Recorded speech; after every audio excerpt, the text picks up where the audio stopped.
ಈಗ ಕೆಲವು ವಿದ್ಯಾರ್ಥಿಗಳಲ್ಲಿ ಒಂದು ವಾದ ಇದೆ, ಮರುಪರೀಕ್ಷೆ ವರದಿಯಿಂದ ಕೆಲವರು ಕೋರ್ಟ್ಗೆ ಹೋಗ್ಬೋದು ಅನ್ನೋದು ಇದೆ.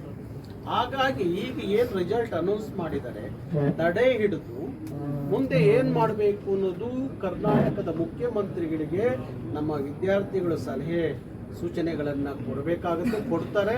ಹಾಗೆ ಅವರು ಸಹ KPSC ಮತ್ತು ಈ ನಾಡಿನ ನುರಿತ ಕಾನೂನು ತಜ್ಞರ ಜೊತೆಯಲ್ಲಿ ಚರ್ಚೆ ಮಾಡಿ ಒಂದು ತೀರ್ಮಾನಕ್ಕೆ ಬಂದರೆ ಆ ಮಕ್ಕಳ ಭವಿಷ್ಯ ಬದುಕು ಹಸನಗೊಳ್ಳುತ್ತೆ ಅನ್ನೋದು ನನ್ನ ನಂಬಿಕೆ.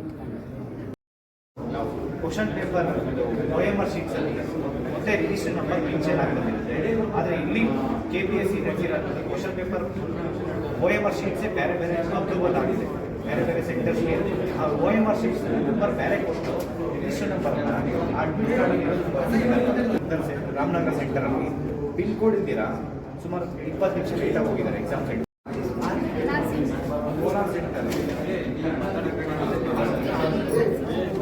ಇಲ್ಲಿ ಬರ್ಸಿದ್ದಾರೆ ಬರ್ಸಿದ್ದಾರೆ.